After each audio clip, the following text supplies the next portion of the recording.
Grandma, listen, there's a strange noise coming from the storage room. When my granddaughter Emily told me this, I headed to what was supposed to be my workshop. Suddenly, I heard voices there. It was my husband John and my son's wife Sophie. "Oh, thank you so much, father-in-law. Harry is so stingy. He won't even buy a single piece of jewelry for his own wife. Well, if something like this is good enough, I'd gladly give you anything in exchange." Anger began to bubble up inside me.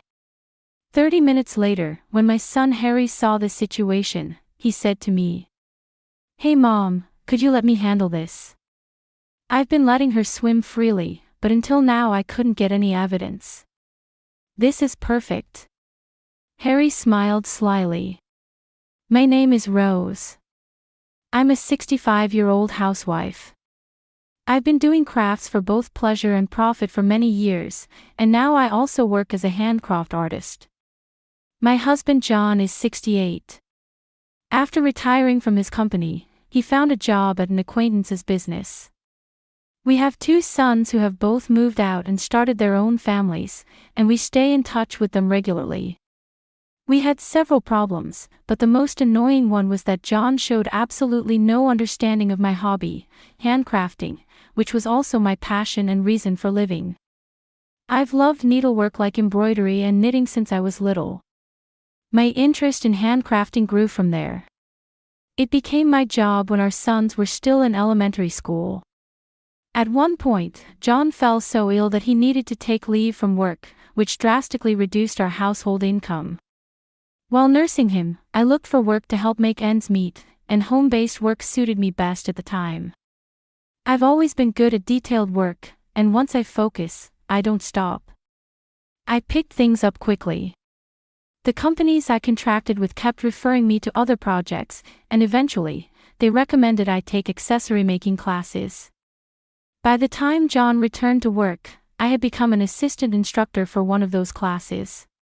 John thought of this as just a part-time job. As time passed, I went from being an assistant to an instructor, and eventually, I was given my own class to teach.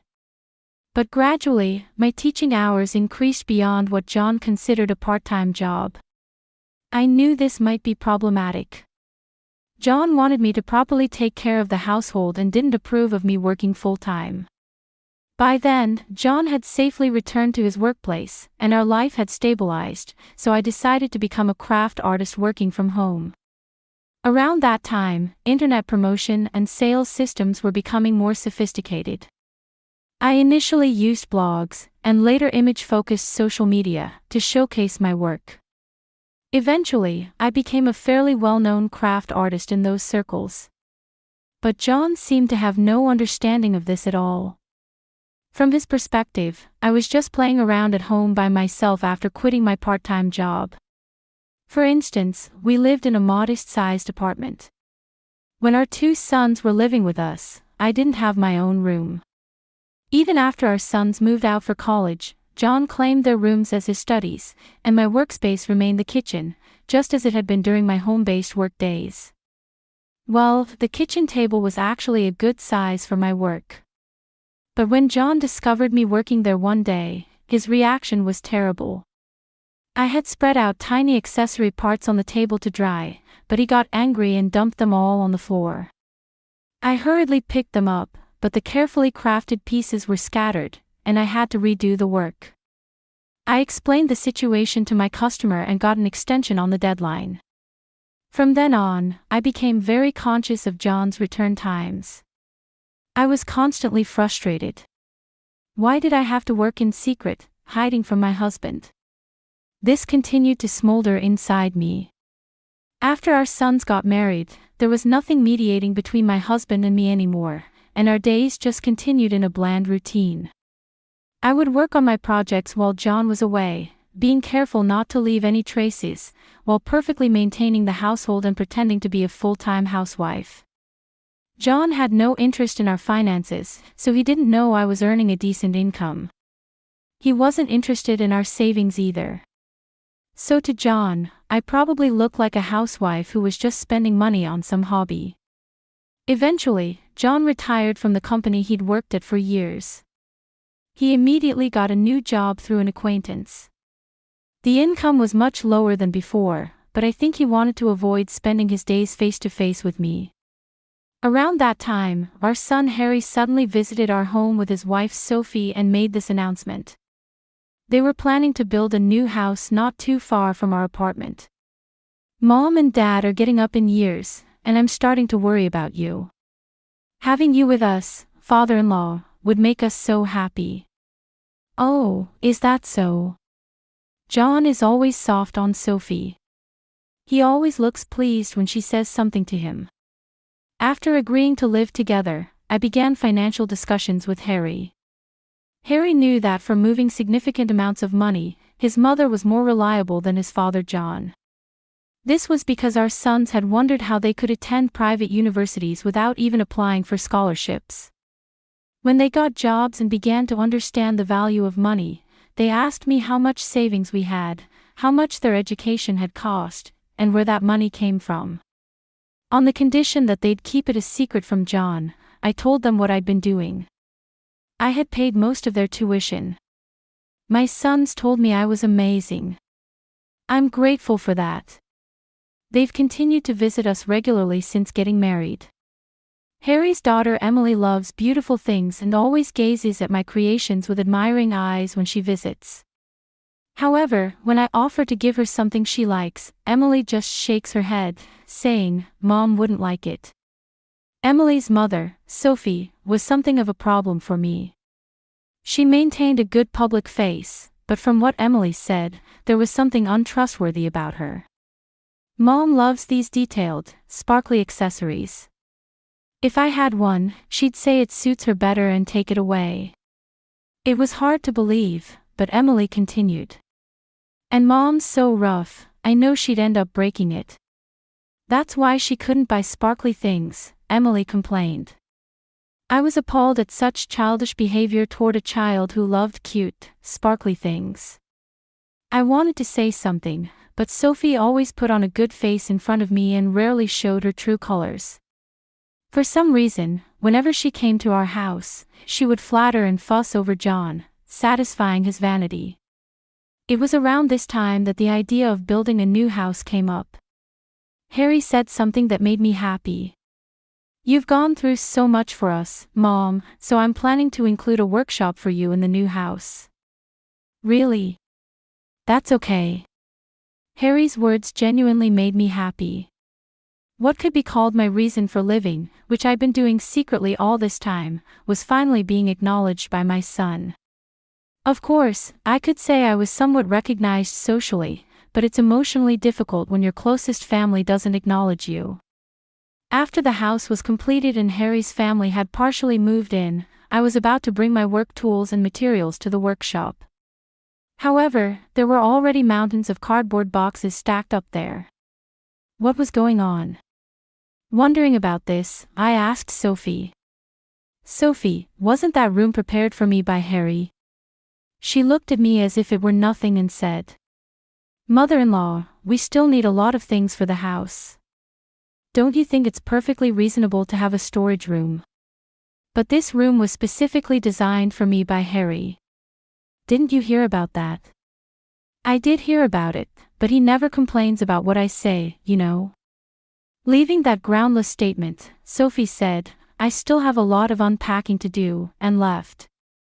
I stood at the entrance of what was supposed to be my workshop, stunned. For some reason, cardboard boxes were piled high near the entrance, as if blocking anyone from entering. Eventually, the unpacking was completed, and the garden party to celebrate the new house began. The participants were Harry's family as the owners of the house, my husband and me, our second son Leon with his wife, and Harry's friends. I had planned to mention the workshop to Harry, but I never got the chance. Even during the party, John and Sophie ignored me and wouldn't let me broach the subject. Sophie was supposed to prepare the food for the garden party. However, when John said, "You should help her out," I ended up being the main cook. I had no time to participate in the party, I just kept cooking and serving. Unlike you, Sophie has to entertain the guests.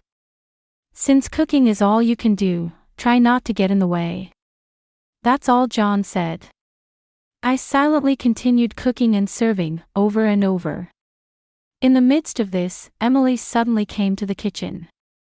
She had a rather complicated expression on her face, so I asked her what was wrong. Grandma, listen for a minute.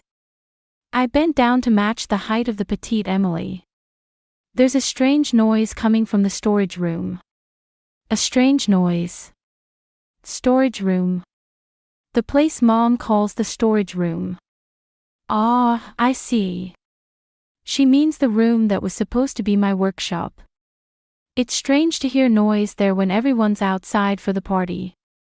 It's scary. Emily has a sensitive side and is often afraid of darkness and deserted places. I understand.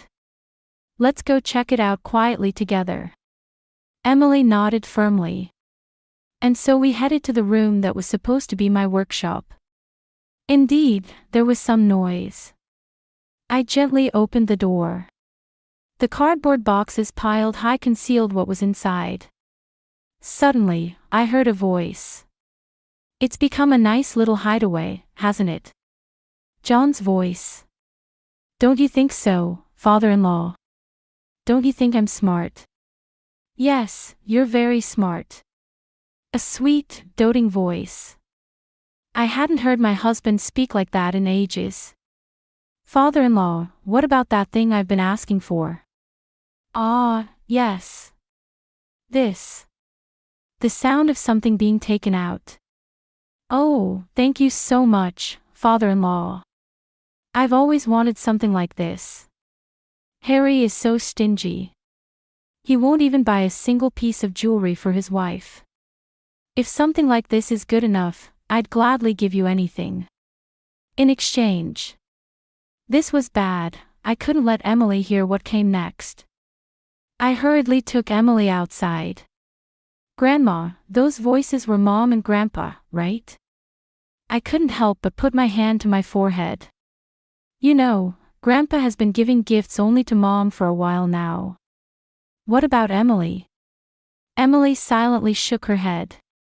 Grandma, Grandpa comes to our house when I'm not there. Only when Mom is alone. Didn't you notice how happy Grandpa was when this house was finished? I sighed deeply and hugged Emily. What a terrible thing to let a child realize.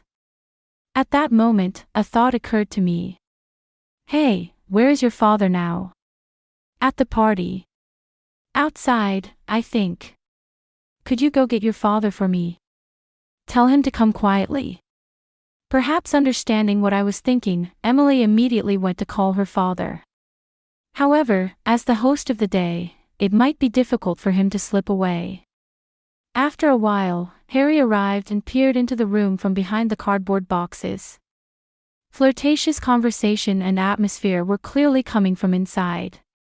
Although, if you listened carefully, John was clearly the more eager one, while Sophie seemed to be half-heartedly playing along. Harry stood listening intently for a while, then nodded as if he understood and gestured for me to go outside. Mom, could you leave this matter to me for a while? For a while? What do you mean? Well, I've had my suspicions about Sophie for some time. So he had noticed something. I've been letting her swim freely, but until now I couldn't get any evidence. I'm sorry that the room I made for you ended up like this. But let me use this situation a bit. Saying this, Harry smiled slyly. Then, 3 months after the party, one day. How do you know that? I can't accept this. Just as my husband and I, summoned by Harry, were about to open the door, Sophie's shrill voice came through. What's going on? I'll go check. Yes, go ahead. I wonder if John noticed the slight upward curve of my lips.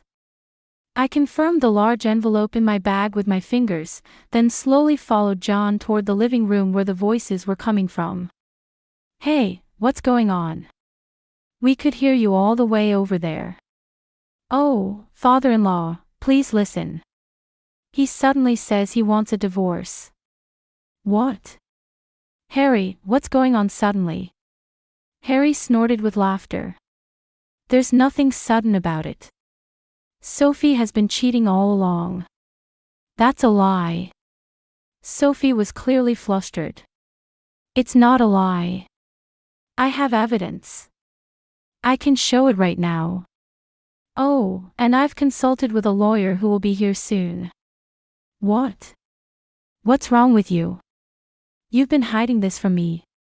You've been suspecting me all along. That's right.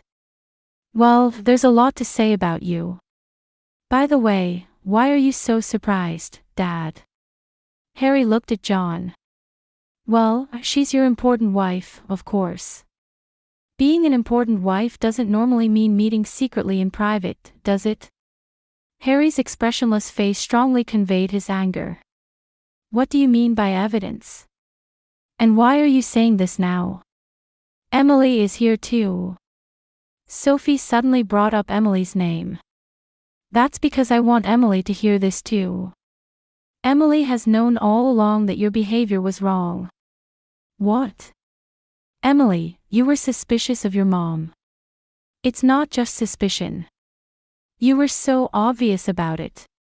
Emily, now in 6th grade, glared at her mother. Mom, you've been asking Grandpa for presents all along, haven't you?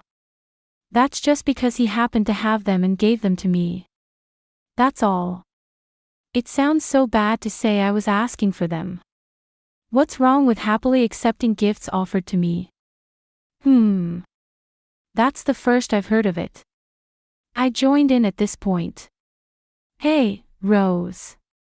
I didn't call for you. You may not have called for me, but I have business with you. I took out a signed divorce agreement from the envelope and thrust it at John. What are you doing? Why are you making jokes at a time like this? This is no joke. This is the culmination of all my pent-up feelings over the years. My voice was eerily calm. Perhaps angered by this, John shouted at me. I won't allow this. Whether you allow it or not, I've already consulted with a lawyer along with Harry. And I know very well that you've been flirting with Sophie. You were using that room as a hideaway, weren't you? I signaled to Harry. He quickly took out his phone and contacted someone. Almost immediately, the intercom rang, and Leon's voice could be heard saying, "Is it okay to come in now?" Emily slipped out of the room to open the door. Welcome, Leon, Kayla. Great timing, Emily. Excuse us. We could also hear the voice of Leon's wife, Kayla. And then one more person arrived, a man in a suit. This was the lawyer Harry and I had hired. Ha! Why are all of you here too? John looked around in surprise. Well, I'll explain. Actually, I'm thinking of giving half of this house to Leon. What? Sophie's voice was strained. Yes. When Harry told me about it, I was surprised, but if you're getting divorced, it's perfect timing, right? But the divorce hasn't been decided yet. That's just what you think. Harry snapped at Sophie. That's right, Sophie. We have plenty of evidence of your affairs. Plenty. John was the first to react. Well, seeing is believing in these situations. The lawyer opened his laptop and showed the screen to everyone. There was a list of video files. Let's start with the most recent one. What appeared was a familiar place, my workshop that had been turned into a storage room, the place John had called a hideaway. But in that footage, an unfamiliar man was moving around freely. Sophie, what is the meaning of this? I don't know anything about this. This is a trap to set me up. Well, it was indeed a trap. You had no idea there was a camera in that room. A camera? Sophie shouted. Yes, a camera. One location was in the room you called a hideaway, as shown in this footage. You piled luggage at the entrance so that if someone came in, they wouldn't immediately see inside. Then you placed a sofa in the cleared space and invited someone in through the door that leads directly outside. Now, who exactly is this person? When the lawyer asked, Sophie shook her head vigorously, saying she didn't know. Well, we've already investigated this matter. What? The lawyer switched the footage. And this partner, they're all different, aren't they? The footage the lawyer kept switching to was from a camera attached to the fence. As the lawyer said, this room had a door that led directly outside. It was originally designed as an entrance for materials, but Sophie had apparently been using it to let men in and out. So what does this mean? Harry prompted the lawyer to continue. The reason the partners are different each time is because they're people she met online. How can you say such things? My daughter is right here. Mom, you're pathetic. Don't use me as an excuse. Emily interrupted Sophie's words with a shout. Besides, wasn't this supposed to be Grandma's workshop? Why were you using it for something like this? Workshop? You mean you were still doing those worthless things? John suddenly raised his voice and turned to me, apparently upset about the room's purpose that he hadn't known about. It's disrespectful to call them worthless. That's when Leon's wife, Kayla, stepped forward. Kayla, what do you know about any of this? I know a lot. I've been a fan of mother-in-law since she was an instructor. What? Instructor. Fan. John looked at Kayla with a bewildered expression. Kayla had been one of my students when I was teaching handcrafting. She was always enthusiastic and would bombard me with questions after class. When I decided to stop teaching and focus on being a handcraft artist, she cried, asking if she could no longer take my classes. That's how we started occasionally inviting her over for tea, and she happened to meet Leon when he was visiting home. The two of them ended up getting married. Why didn't you even know about this?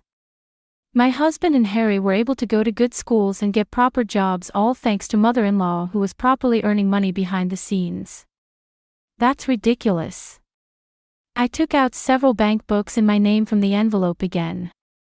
These detailed my income during the period when John was recovering and when he thought I was working part-time. They recorded the payments for commissioned works and various other deposits and withdrawals. And the current balance is... what? $300,000. That's right. I want to live comfortably in my old age too. With this much, certainly.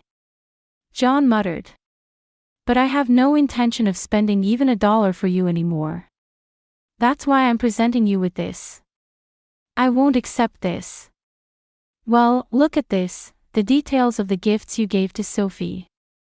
What I further pulled out from the envelope was a bundle of crumpled receipts. I thrust them at John. Bags and accessories. Have you ever bought me anything like this since we got married? Well, it's only natural to stay on good terms with my son's wife. She'll be taking care of us in the future. No, she won't.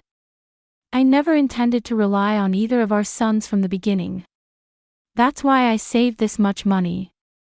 You probably don't remember, but do you recall what you angrily knocked off the kitchen table? You have no idea how much that was going to be worth. I unleashed my pent-up frustration at John all at once. What you knocked onto the floor was silver filigree work. What? Silver? That? John looked at me in disbelief. They were small, but there were jewels too. I was assembling them on an official commission. And yet you. That's because you didn't tell me. I told you from the beginning that it was work. But that wasn't a part-time job. I went from part-time to becoming an instructor. You didn't see any of my efforts during that time. You too, did you know about this?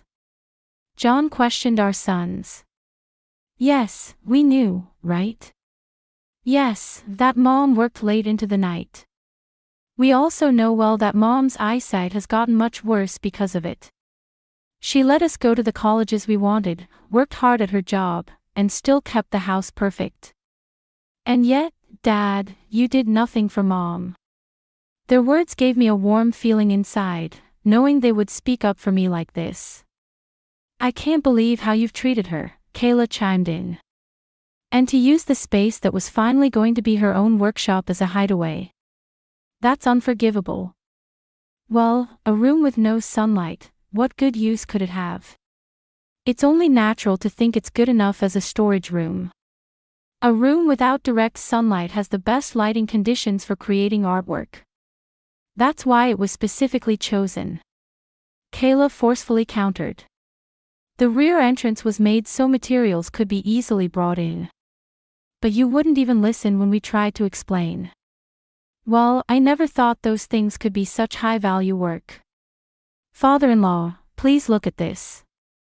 Saying this, Kayla operated her smartphone and showed everyone a certain social media account.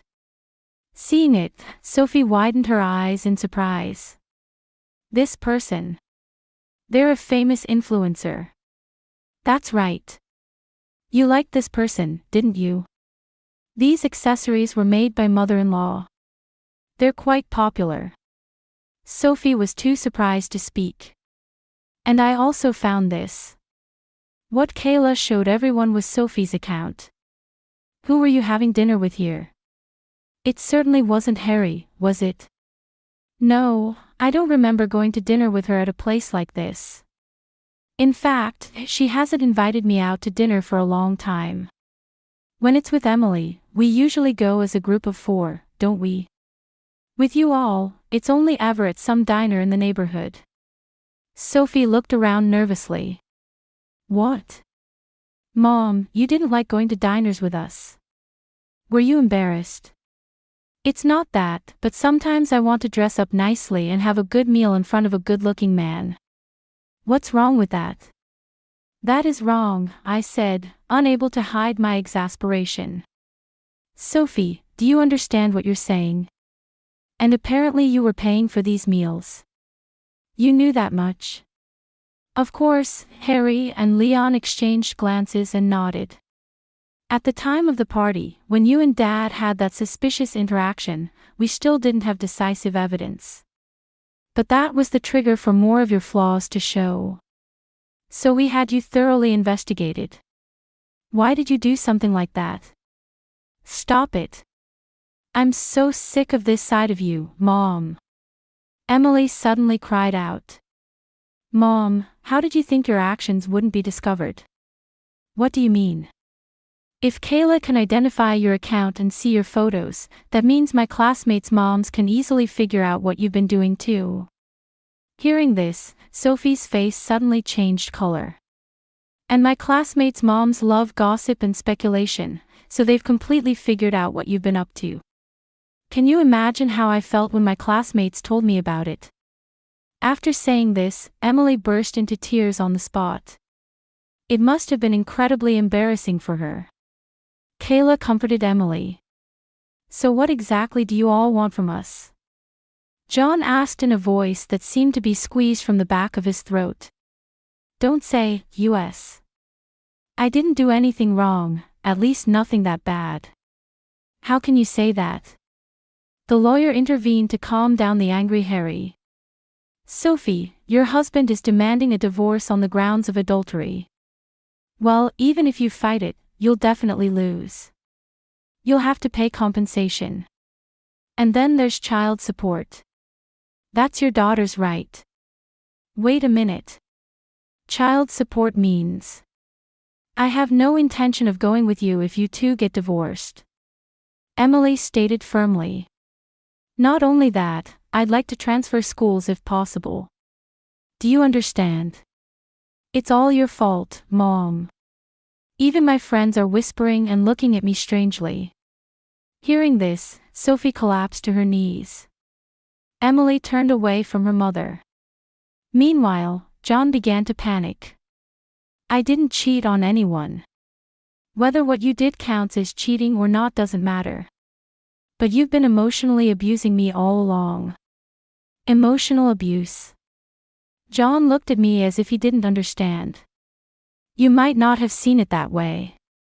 So irreconcilable differences or whatever is fine. I just want to be away from you. That's all. I want to do what I want to my heart's content. I don't want to be bothered with you. I'll stay in this house. You can continue living in our old place by yourself. That's impossible. No, it's quite possible, the lawyer interjected. After all, the madam provided a significant amount of the funds when building this house. I understand they were planning to eventually make it a two-family home. There are enough rooms, so she has ample right to live here. That's what happens when you flirt with another man's wife. And when you've been neglecting Mom all this time. Hearing Harry's words, John also collapsed to the floor. After that, we each got divorced. Sophie ended up living in a cheap apartment to meet Emily once a month, working desperately to earn compensation and child support. As for John, he finally started managing his own salary and savings, and in his late years, he apparently realized how carelessly he had thought about money. No compensation for me. But I also didn't have to divide assets, so compared to seeing the amount in my account, his savings must seem quite pathetic. He ended up having to move to a cheap apartment instead of our old one. Well, he got what he deserved. Kayla, Grandma, good morning. Breakfast is ready. Yay, it looks delicious today too. Leon and Kayla also moved into the new house where I live with Harry and Emily. And as much as possible, we all gather around the dining table. Emily says meals are much more enjoyable than before. I continue working in the workshop with Kayla. How enjoyable it is to have a capable assistant and be able to create works freely. Emily transferred to a different school within commuting distance from this house and is studying hard every day. In the future, Leon and his wife will probably have children. Then it will become even livelier. In this slightly unconventional family, I want to be as supportive as possible.